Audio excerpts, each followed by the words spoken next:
The untold story of the third atomic bomb. It's a chapter of history largely buried, forgotten in the crushing shadow of Hiroshima and Nagasaki. Yet, this wasn't just another moment. It was a terrifying precipice in the 20th century, a hair's breadth from a different reality, where the very course of warfare and global diplomacy hung by a thread, ready to unravel. On August 9, 1945, as the second atomic bomb scorched Nagasaki, most people across the world, from weary soldiers to terrified civilians, made a desperate, hopeful assumption. America must surely have exhausted its nuclear arsenal. They believed these two monstrous devices represented the absolute, complete sum of the Manhattan Project's deadly harvest. This collective assumption, however, was tragically, utterly wrong. Even as the familiar, dreaded mushroom cloud clawed its way into the sky above the devastated city, scientists and technicians at Los Alamos, their faces grim, were already in motion, preparing the intricate core for a third atomic weapon. And President Harry Truman, burdened by unimaginable weight, was wrestling with the chilling question, exactly where would this next bomb fall? The Manhattan Project, this colossal industrial undertaking, hadn't simply delivered two bombs and then ceased operations. Far from it. That vast, interconnected industrial complex, meticulously constructed across the American landscape, continued its relentless, terrifying work. From the gargantuan uranium enrichment facilities humming in Oak Ridge, Tennessee, to the secretive plutonium production reactors ceaselessly churning at Hanford, Washington, and extending to the sophisticated weapon assembly laboratories tucked away in Los Alamos, New Mexico, the entire apparatus was functioning at full, chilling capacity. General Leslie Groves, the stern and uncompromising military commander of the Manhattan Project, had personally established a rigid production schedule designed to deliver atomic bomb cores at a frighteningly steady rate. The critical third plutonium core was specifically slated for completion by August 19, 1945, a mere 10 days after the inferno of Nagasaki.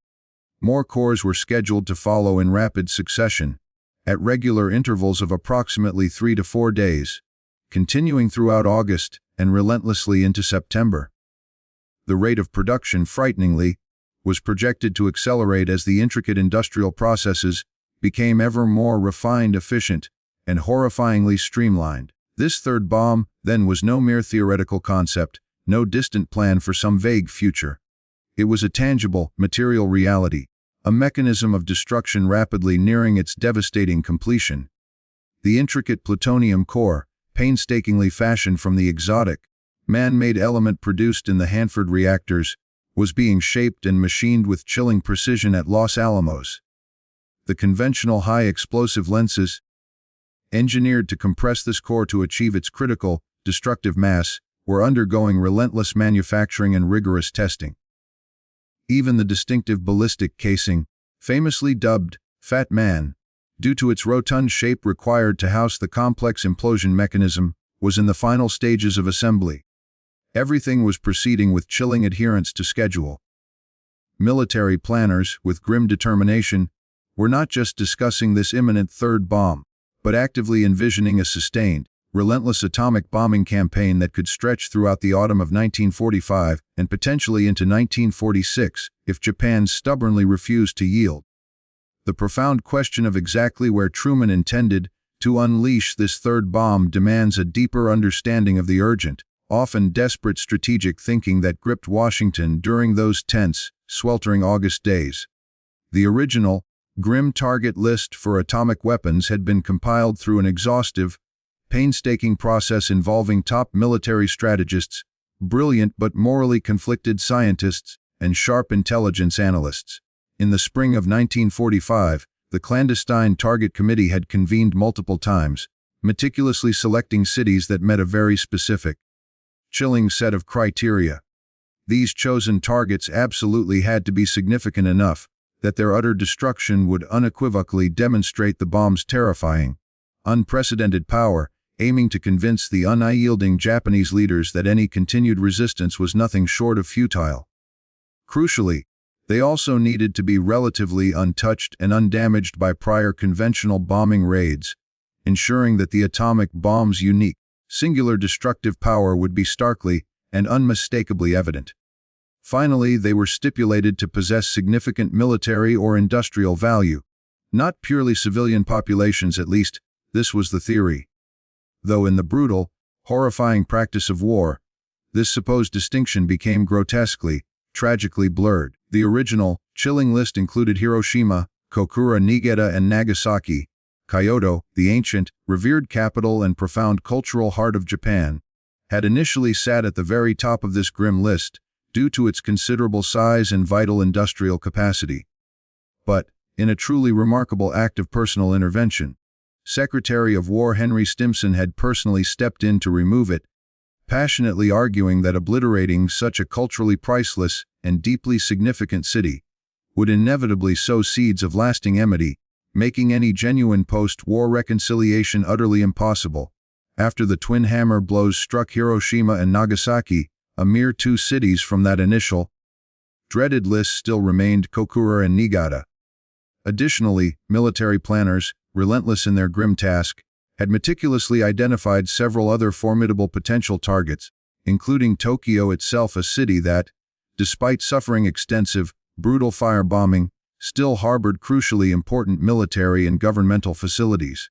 Other industrial powerhouses like Yokohama, Osaka, and Kobe were also firmly on the radar.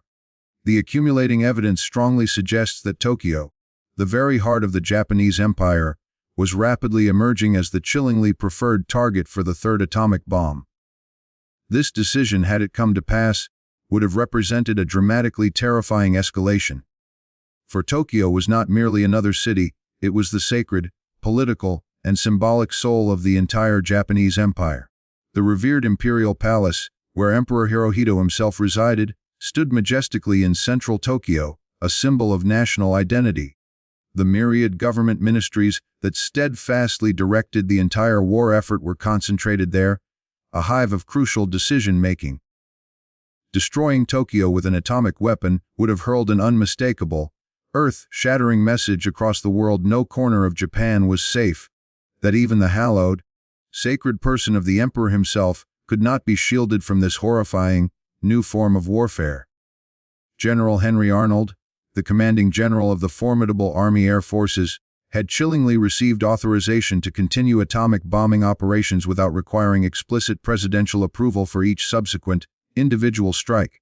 On July 25, 1945, the directive, starkly issued, unambiguously stated that additional bombs would be delivered on designated targets, as soon as they were manufactured and made ready. This chilling instruction meant that once the third bomb was fully completed, it could be swiftly shipped to Tinian Island, the operational base where the veteran 509th Composite Group waited with their specially modified B-29 bombers, and then dropped within a matter of mere days.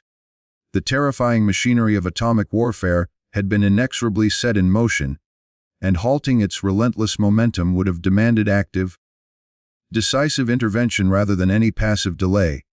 Truman's agonizing thinking during this tumultuous period reveals the intricate, often contradictory calculations of a leader desperately striving to bring a catastrophic war to its bloody conclusion, all while grappling with weapons whose sheer destructive power transcended anything ever witnessed in human experience.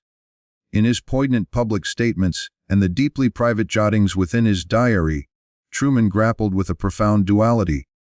He expressed both an unyielding determination to force Japan's immediate surrender and a palpable, growing discomfort with the sheer, indiscriminate mass killing of civilians. After the horrifying details of Hiroshima's devastation reached his ears, he reportedly confided to his cabinet, his voice heavy with grief, that he did not want to kill all those children. Yet, he also held a deeply rooted conviction, heavily influenced by grim intelligence estimates and the bitter, costly experience of island-hopping combat in the Pacific, that a full-scale invasion of Japan's home islands would inevitably result in hundreds of thousands of American casualties, and perhaps even more tragically, potentially millions of Japanese deaths. The clock was ticking, a relentless countdown in multiple, terrifying ways throughout those crucial days of mid-August 1945. Every agonizing day that Japan defiantly continued fighting meant prolonged, brutal suffering for Allied prisoners of war, held captive in horrific conditions across Asia.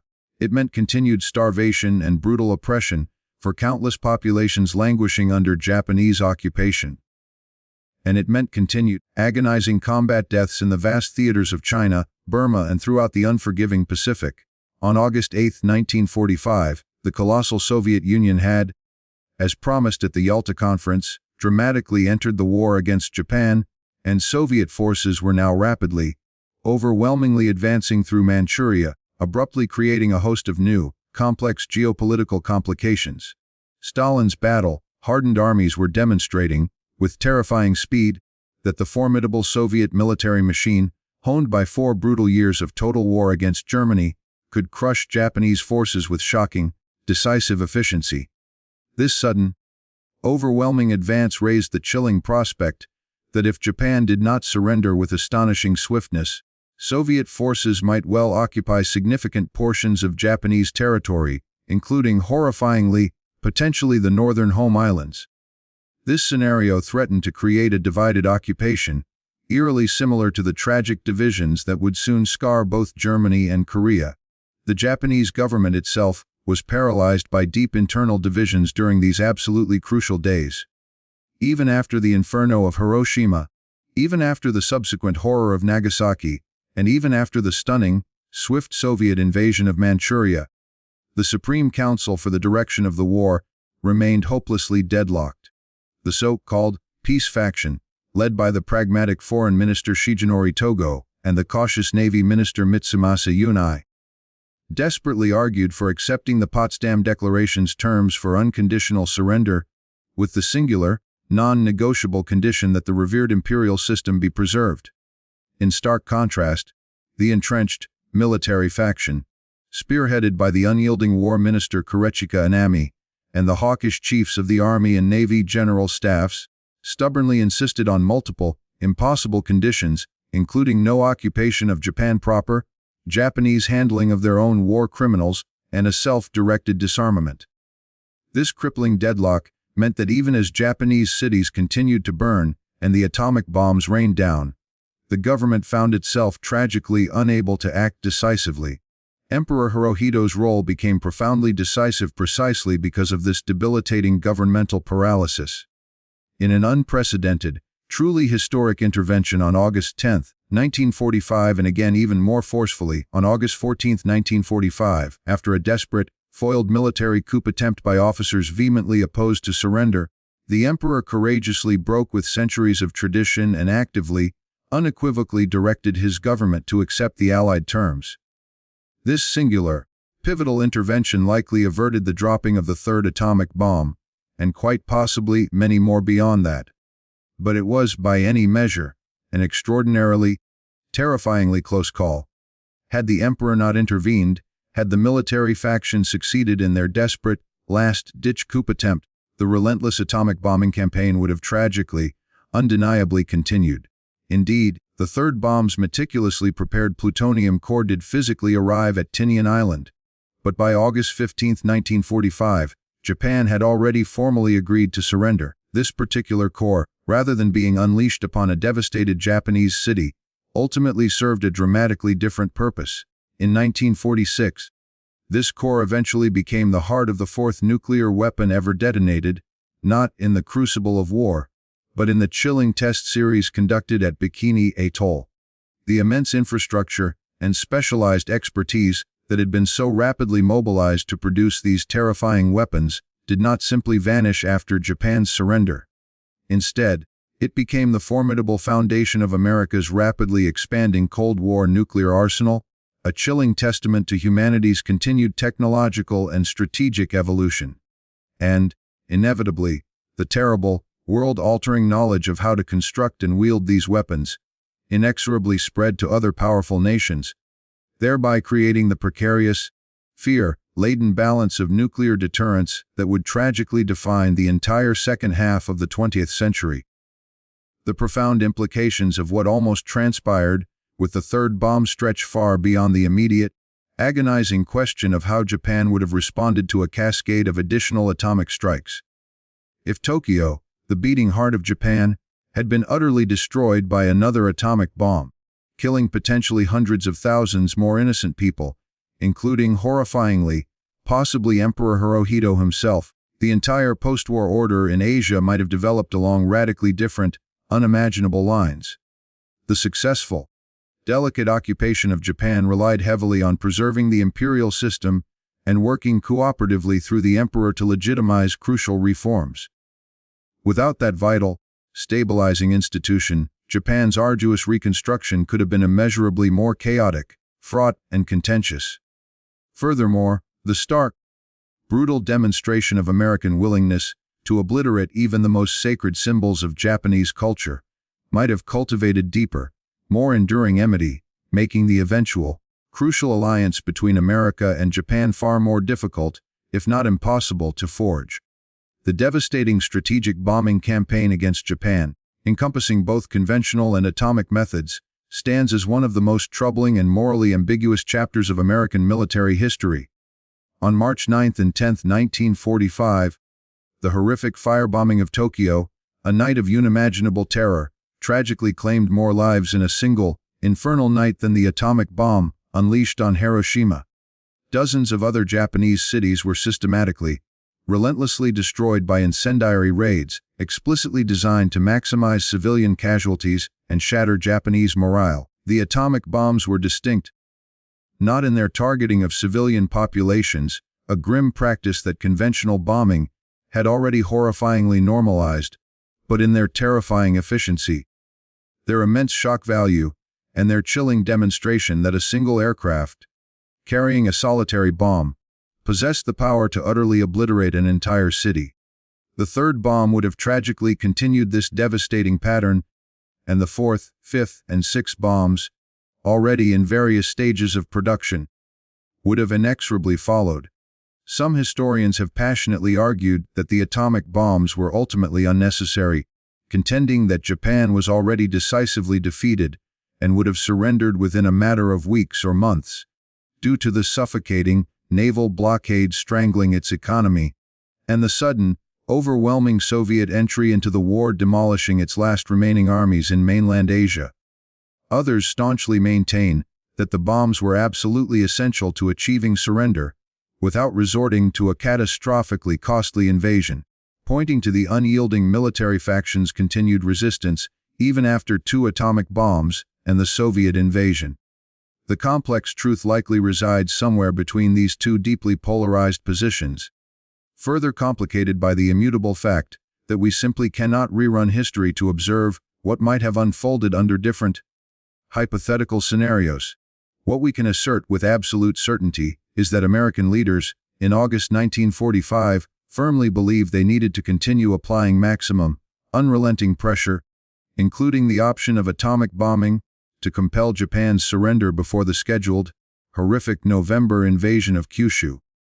The meticulously planned production schedule for additional atomic bombs throughout August and September 1945 chillingly reveals the extent to which atomic warfare was rapidly becoming systematized and distressingly routine, rather than being treated as something uniquely special and exceptional. By late August 1945, Los Alamos confidently anticipated delivering cores at a rate that would have supported 2 to 3 atomic bombing missions per week by September.